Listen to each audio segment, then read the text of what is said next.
Alrighty, the election's over. Trump is gone. Yay! We get to celebrate for 3 seconds. All right, it's time to get back to work. There's already stuff happening. There's already a coup underway by the Trump administration. The Conservative Party, i.e. the Democratic Party, is already getting to work trying to say that being too progressive is at fault for Joe Biden's very underwhelming victory.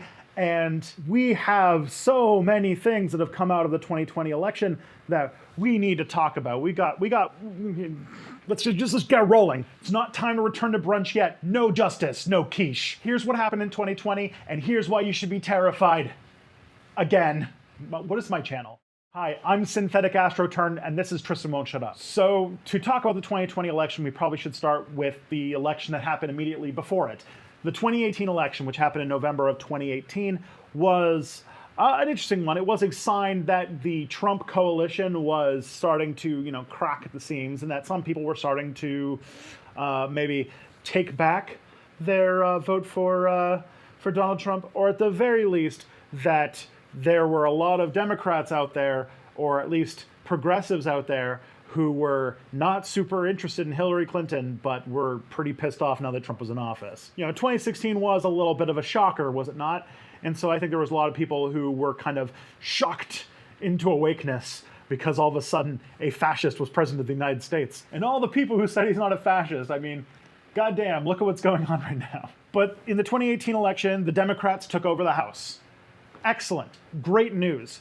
That was the election where the Squad got elected. So that's when we got to see Rashida Tlaib, Ilhan Omar, Alexandria Ocasio-Cortez getting their seats for the first time. I know, it feels like it's been 1,000 years, but 2018 was when they were elected. And the fact that some of them were backed by the Democratic Socialists and the Justice Democrats show that there is indeed a strong market for progressives, if we have to use the term, and not use the term socialist, or albeit like the first left-wing politicians to be prominent in American politics in decades, basically since they had been violently either snuffed out literally with guns and bullets, or blackballed from ever coming close to government during like the 1950s. And immediately after the 2018 election, we started getting into the big, long 2020 race. It all began in 2019 with the Democratic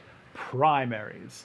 They wouldn't start, until February of 2020, but it was May of 2019 when we saw some of our first candidates announce that they were going to start running for president. And the Democratic primaries in 2020 were a huge, wide field. You had every flavor of neoliberal you could want. You remember it. There was Hickenlooper, Buttigieg, Harris, Warren, Julian Castro, Marianne Williamson. God damn. Bless those orbs. And we spent most of a year looking at nothing. There was no results. It was just horse race polls and the occasional debate. And we had to just sift through this huge mass of people who all desperately wanted the most powerful seat in the land, which means that probably none of them should have had it. Or, in my opinion, nobody should ever have it. The saddest news of the election is that we unfortunately have to continue having a president. And of course, running again in 2020 was your boy, Bernard Sanders. By bring it up, I mean discuss the myriad issues faced by our country and world right now. And man, was I excited. This was not going to be like 2016. We were going to learn the lessons. Bernie had a much stronger campaign team. He was in a much more divided field where he was very obviously the most prominent person in the gang. It was very optimistic. I mean, you remember this fucking map from the New York Times where it showed support for different candidates based on the number of donors, and you could see that Bernie Sanders basically carried the entire goddamn country. And so things were looking really, really, really good until Iowa happened, where Bernie won But some seriously sketchy stuff started happening. Well, at 6:03 this morning, we don't have any results from the Iowa caucus. And while you were sleeping, some Democratic leaders called the entire voting process a fiasco. I'm sure many of you already have, traumatic memories of the Iowa caucus where they didn't have an answer. There was this app that was developed to record the results of the caucus. The app being developed by an organization literally called Shadow. It had a CEO that was an actual Pete Buttigieg supporter, and at the same time had a close relationship with the Iowa DNC. So all of a sudden the results were, it's looking real weird. It was really hard to get those results out. And very early on, it looked really like Pete Buttigieg, this guy that was polling very, very low for the entire lead up to the Iowa caucus, was doing amazing, and he declared himself the winner before the results were in. And even though, more people came in caucus for Bernie Sanders in the weird Iowa electoral college system or whatever because he got the second most amount of votes, Pete Buttigieg got one or two more of these. Iowa, why do you have you don't need, oh my God, it was such a goddamn disaster. But then things got better. New Hampshire happened. Bernie won New Hampshire. That was great. Then, of course, no matter how bad this year gets, we're always going to have the Nevada caucus where we scared the liberals so much that Bernie won by such a huge margin that freaking Chris Matthews was comparing Bernie Sanders to the brown shirts coming to take France. I'm reading last night about the fall of France in the summer of 1940, and the general, Renault, calls up Churchill and says, "It's over." And Churchill said, "How can it be? You got the greatest army in Europe. How can it be over?" He said, "It's over." Oh, that felt so good. But then came South Carolina. The South Carolina primary is one of the hardest primaries to vote in. You had to register way ahead of time. There was no early voting. And so essentially there was a strong lockdown on who could vote. And you saw on election night in South Carolina, huge lines in all the places where Bernie would have been doing well, places like, the college campuses and, inner cities. And instead, suburbs came out and Joe Biden won. And despite being in 5th place between South Carolina and Super Tuesday, Obama made a few phone calls, and all of a sudden, the 2nd and 3rd place candidates, Amy Klobuchar and Pete Buttigieg, dropped out to back the candidate that was in 5th place. And also Elizabeth Warren refused to drop out despite the fact that her poll numbers showed that she was losing everywhere, including her home state. And so Super Tuesday happened, the vote was split, and Biden basically racked up a huge victory. But it wasn't over yet. Bernie still had some gas in the tank, except COVID happened. And this is where things got really, really, really sketchy, because Bernie transitioned instantly into trying to help at the worst of the COVID lockdown. Nobody knew what was going on. Everything was chaos, and Trump wasn't doing anything. And it was just a whole thing. Biden's campaign during the primaries actively tried to keep the primaries from being delayed and forced in-person primaries to happen at the early peak of the pandemic. So Biden was killing people in order to force these primaries to go forward with absolutely undemocratic, voter turnout so low that you would not consider it an actual vote, so that he could push himself into the position to get the Democratic primary process. And Bernie dropped out, and because of Trump, fascism, and everything, he decided that he was not going to fight it, that he was not going to be a stink. And so traumatized by him basically being blamed for Hillary Clinton not campaigning in Wisconsin, basically decided to not fight super hard in this primary process, which I think was a bad move, but that's its own thing. But yeah, Biden killed people to stop Bernie, and you should not forget that. So then we had the big fuck-off presidential campaign where we were consigned to take Joseph Robinette Biden as the Democratic candidate against blowhard fascist Donald Trump. This was during a huge economic crash brought about by a once-in-a-century pandemic, although it won't be once in a century, trust me. A slam dunk of an election for any Democrat who's not Joe Biden. If only there was a candidate that was running on healthcare during a pandemic. Oh, I guess none of them did, so too bad. But as Alexandria Ocasio-Cortez pointed out on Twitter, the Democratic election, the way that it ran its presidential campaign was hog shit in many, many, many, many ways. The main part is that they didn't really transition to a online campaign very well. In fact, they didn't transition to any campaign, really. The pandemic meant that they weren't opening any campaign offices and they weren't doing any door-to-door knocking, except for people who did so outside of the official Biden campaign. The Biden campaign itself didn't really do much of that. So a lot of, like, the rotting corpse of the Joe Biden presidential campaign was dragged across the finish line by activists who were literally fighting for their lives, who wanted to get Trump out of office to just, stay alive.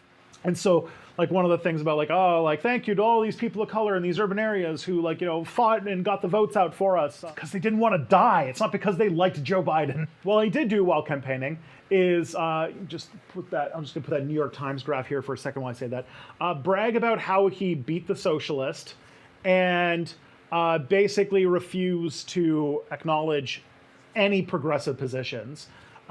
Most notably, as he reiterated over and over and over again, as Pennsylvania very quickly was shaping up to become the battleground state of the election, a refusal to ban fracking, while simultaneously saying he's going to listen to scientists. And at the vice presidential debate, it was also revealed that aside from a national mask mandate, which is good, but they also wavered on, their COVID plan is identical to Trump's. There's still a few states that haven't been counted yet, but as of recording this, it's looking very, very, very clear that Joe Biden, despite basically not campaigning and actively showing disdain for every one of his supporters, won because people were so terrified of what a second Trump presidency would mean. I mean, their entire platform was like, what are you offering us? Nothing.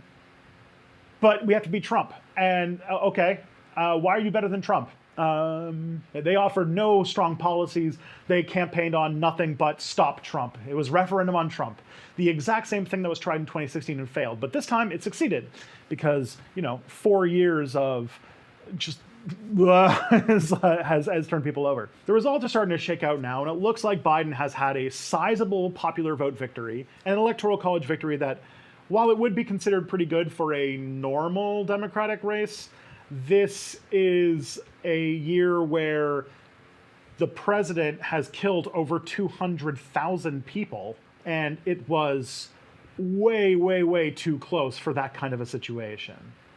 People were not happy with Joe Biden. There's me getting my polemical angry man out, and now we can sort of look at the map and look at how the votes shaked out, and we can get an idea of not only America where it is now, but what this election meant and where things are going. And I think the biggest thing that's showing up in the map and in the way that votes are turning out is that it is very heavily an urban-rural divide.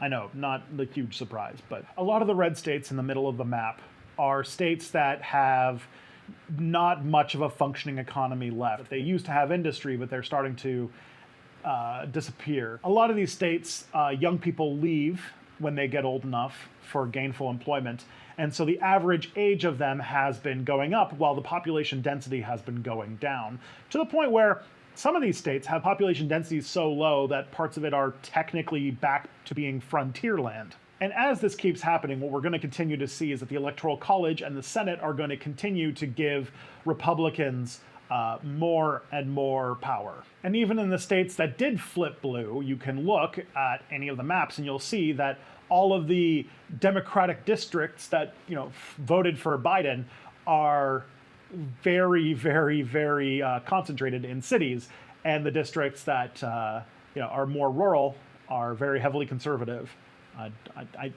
This feels like an obvious thing to say, but I just want to make sure we got all the ground covered. But because the Senate doesn't really care how many people are in a state, theoretically, if a state only had 2 people in it, both of them could be senators, and they would have, as much power. And so the Senate is, fundamentally anti-democratic, institution. It is, abolish the Senate. But what it does mean is that some states that we think of as, like very solid Republican states will be flipping soon. And some states that we considered pretty reliable Democratic states could also be flipping soon. In this election, Georgia and North Carolina, both states that have, coastal cities that are increasingly being filled with people who are not from the state or people moving to the state of younger generations, and are becoming more and more populous. A larger percentage of the population of the state are starting to flip to becoming battleground states, and I would argue are probably going to become Democratic states in a few election cycles. And this is happening across the South. There's, Texas, the fusion power of Democratic politics, which is it's the state that's going to go Democratic in the next 10 years and has been for the last 30 years. And on top of that, Georgia, while not decided right now, is very close, and Biden is leading. And if Biden wins, this will be the first time the Democrats have won it since 1992. So what we could be seeing is a breakdown of the old cultural divide of the South, with the whole, Democrat, Republican, like, the North being this, the South being that. And we could see more of a divide, which we have been predicting forever, which is the coasts against the interior. As the center of the country starts to hollow out because there's basically no more economy in those places except for farming and primary industry, and as people move to cities, you're going to just start seeing that change in the electoral map. The problem is relying on this for any sort of deterministic idea that the Democrats are going to hold a permanent majority in any sort of politics in the future, because at this point, no political party really offers any sort of economic agenda. The Republicans have sort of one that is mostly focused on catering to wealthy people, as you know, but campaign mostly on social issues, while Democrats tend to run on people being afraid of Republicans. And as we've seen in the past with constituencies, when the left doesn't have a home in either political party, then they're just going to default to other issues they care about. So people who care about economic inequality but want to say the N-word or something are possibly going to swap over to the Republicans, while lefty people who don't want people to say the N-word in public are going to go towards the Democrats. And a whole lot more are just not going to vote at all. And if the Democrats can't, build a movement because they refuse to offer anything to anyone, then they're going to lose their constituency. Not that people are going to vote for the other people, but they're just not going to vote. This election was supposed to be like the most important election of our lifetime, so a lot of people came out to vote.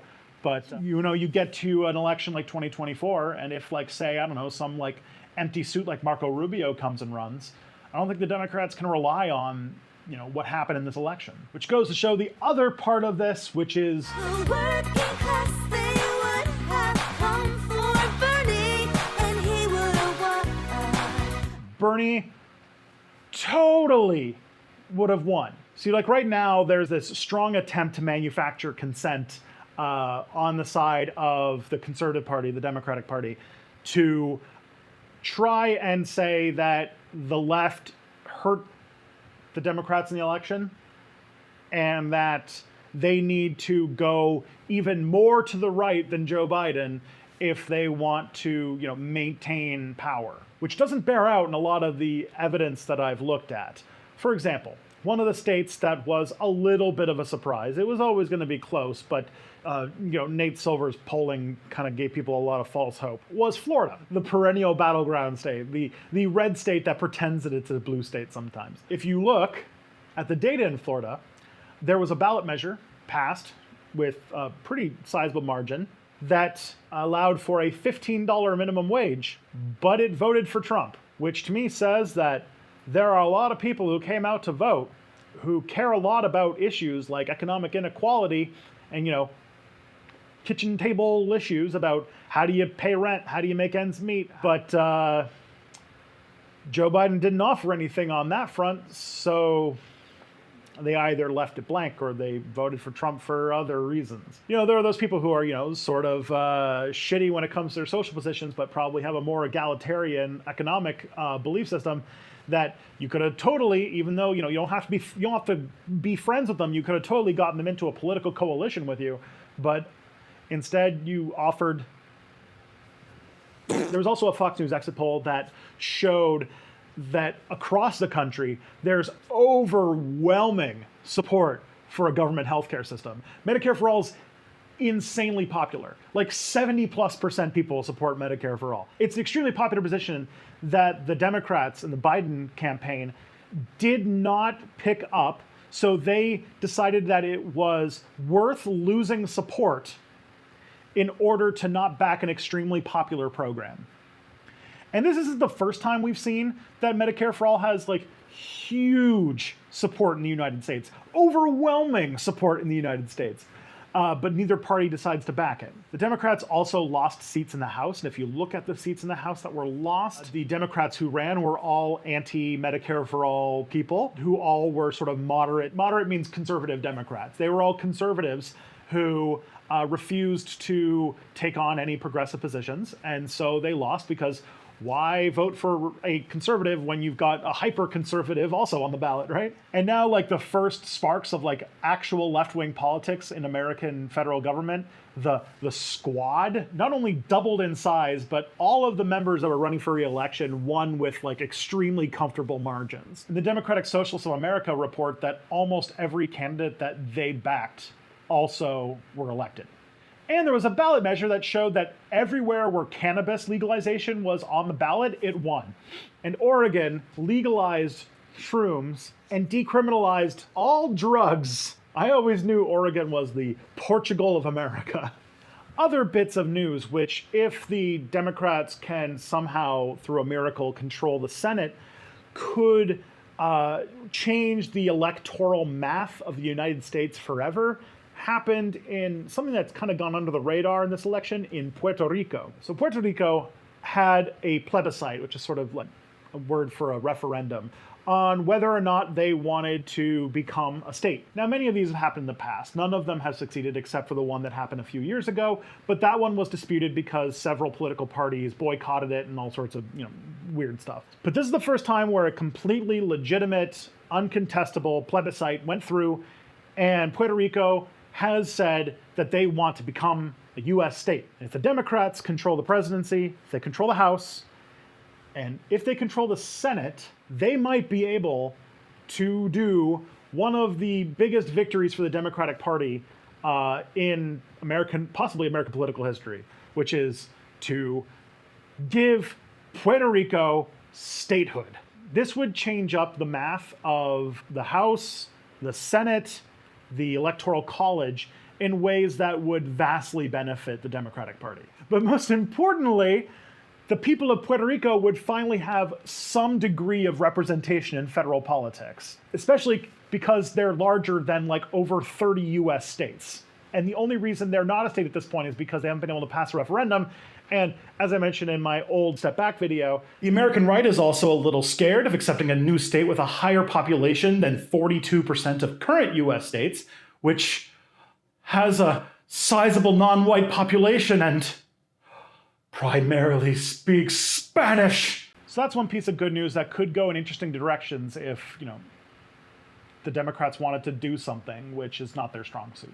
I think if this election showed anything, through the primaries, the campaign, the popularity of different issues, that America desperately needs a second political party. Having sort of two factions of one right-wing party is not representing the vast majority of people's interests, and a actual left-wing political force, whether it be taking over the Democratic Party or starting a new party or something, should be the left's primary focus right now. And honestly, there's no better time to start than like right in this moment. Because despite all the stuff I said about Puerto Rico, because that's a long shot chance of happening, the Biden administration and the Democratic Party in general is in a lot of trouble. The Democratic coalition has been built upon assuming that non-white people are going to vote for Democrats in huge numbers, while offering them literally nothing. And I think people are wise to that, and because of the lack of delivery from the Democratic Party, this coalition is crumbling.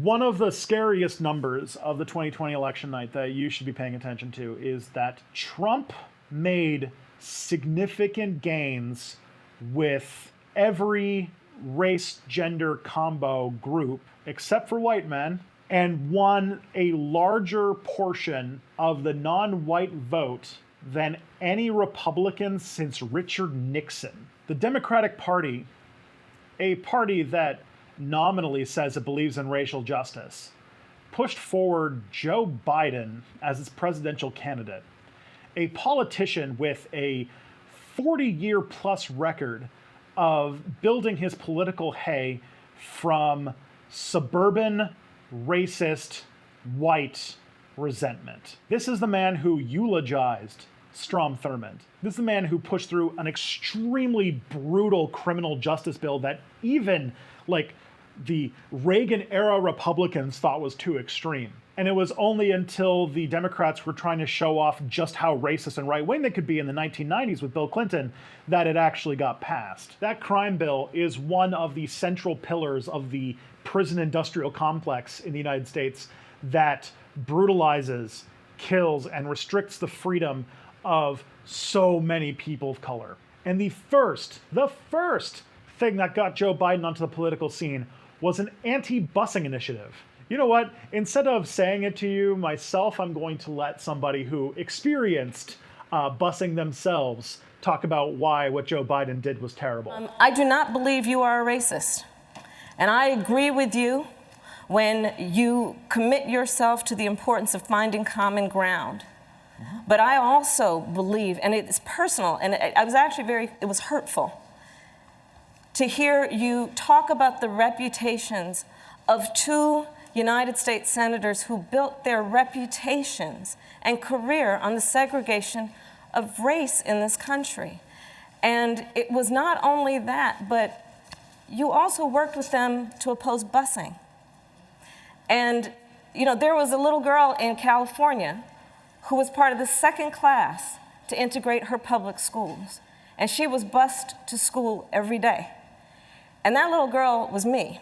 And as somebody who has been a socialist for a very long time, I am very tired of the identities of people who have been oppressed and historically treated terribly being weaponized by the right as a cudgel to get people who are sensitive to the injustices of this world to shut up and accept more right-wing policies. The Democratic Party can't just continue to tell people of color, Republicans bad, so therefore get the fucking line. They're gonna not listen to these orders very long if you don't offer them anything.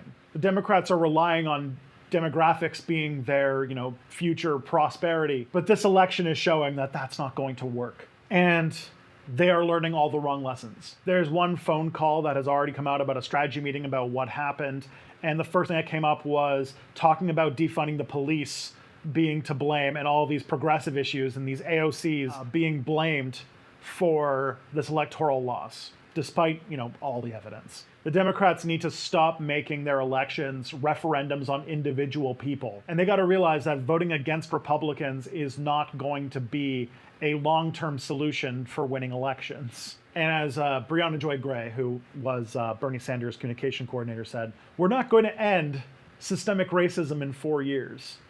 And that if you want to build a winning coalition in America, you just kind of have to acknowledge that that coalition is going to include people that you don't like. For example, the Joe Rogan endorsement of Bernie Sanders and how that was like, the worst thing that ever happened because, yeah, he kind of sucks. Joe Rogan is a transphobic asshole and his podcast is bad. But also, could you imagine all of those dumb gym bros voting for trans healthcare. That would have been pretty sweet, wouldn't it? And somehow, Barack Obama got racists to vote for him. His coalition was much bigger than Joe Biden's. It's much bigger than Hillary Clinton's. What did he do? He offered a positive message. He gave people something to vote for. And if the Democrats want to move forward, they have to give people anything to vote for. Anything. You can't just rely on Donald Trump's to safeguard your electoral prospects forever. And that's even to say if Joe Biden is going to actually be president in January, because that's the question mark is getting bigger on that one, and in really, really scary ways. Before the election was even called, Donald Trump was already making completely weak, inconsistent, strange lawsuits and calls, like he was calling for continuing the count in states that he was behind in, and calling to stop the count in states that he was ahead in. And it was just like this overall very weird mix of inconsistent things that, anybody who's paying attention or who isn't brainwashed would see as an obvious attempt to try and use the courts to move the election in his favor. But it seems to be working with a non-zero amount of people. There was a poll I saw this morning that showed that about 3% of Americans think that Trump won the election, and about 17% of Americans don't know who won the election. These lawsuits are very flimsy. As soon as they go before a judge, they're almost instantly thrown out. There's already been reports from the lawyers who are working on these cases showing that these are very weak cases. And it's very obvious that they're not designed to actually win. They're designed to just sow doubt about who won the election. They're constructing a narrative that the election was stolen so that people on the right can double down and probably justify terrorism and all that stuff that we're getting increasingly used to in this horrible dystopia. If these lawsuits don't just get rejected on the face of them, he has a lot of states that he needs to flip, and he has a lot of votes that he needs to throw out. Joe Biden recently just passed 5 million in the popular vote, 5 million more votes than Donald Trump, and Trump would need to flip 4 states, which is a way harder thing to do than what happened in Florida in 2000, for example. So it seems that Donald Trump is at the same time going for a more traditional route to, fascist coup of America. He's already replaced a whole bunch of people in the top brass, the US military, and replacing them with completely unqualified sycophants, which is, that's numero uno when it comes to setting yourself up to become a dictator. So this is moving away from being a coup like what happened when the Republicans stole the election in 2000, and is moving more towards just a straight up fascist coup. And Senate Republicans in this situation are saying just enough that they can maintain neutrality. They're not acknowledging the results of the election, but they're also not acknowledging it because they're waiting to see how the winds are faring, because they think they might be able to stick into power, because I'm sure it is a surprise to nobody that Republicans don't super love democracy. And in the most optimistic situation, Trump leaves the presidency, Biden becomes president, and this narrative is used either as a building a justification for Trump trying to make a run in 2024, or it's just to put a pall over the whole thing and cause a legitimacy crisis just so we can save face, so we can say that he didn't actually lose. But I will say this unequivocally, looking at the numbers, looking at every piece of evidence, this is a legitimate victory for Joe Biden. There's no evidence at all for any of the things that Trump is saying. And despite that, look how powerful the words have gone. So we might be in the wake of a literal coup right now, or just a tantrum. And I don't really want to test that in any way. So we should all be paying very close attention to things that are happening right now. But yeah, election lessons, progressive ideas, very popular. If only we could get a political party that actually supported them. This election should not have been close, but Joe Biden and the Democratic Party's strict adherence to neoliberal ideology cost them a lot of votes. And that Donald Trump is attempting to do a coup, and we have no idea how far that's going to go. So whether we have a normal-ish inauguration in January or, I don't know, civil war or something is kind of a question mark right now, or at least more of a question mark than it has been in my lifetime, which is, oh man, that's not fun. And it does seem that after 3 election cycles that progressive ideas are hitting a wall in the Democratic Party, and that the future might not be with them. Because I don't know how you turn a conservative party into a social democratic party. Just call them how it is. And as this is all going on, all I can think about is that tweet about the cool zone and how it's just getting more and more relevant, isn't it? Ugh.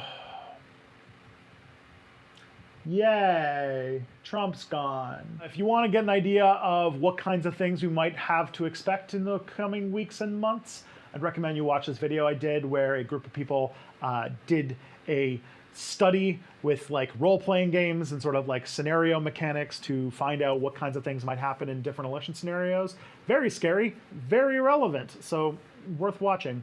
Anyways, take care, and I'll see you all next time. Oh, and another thing.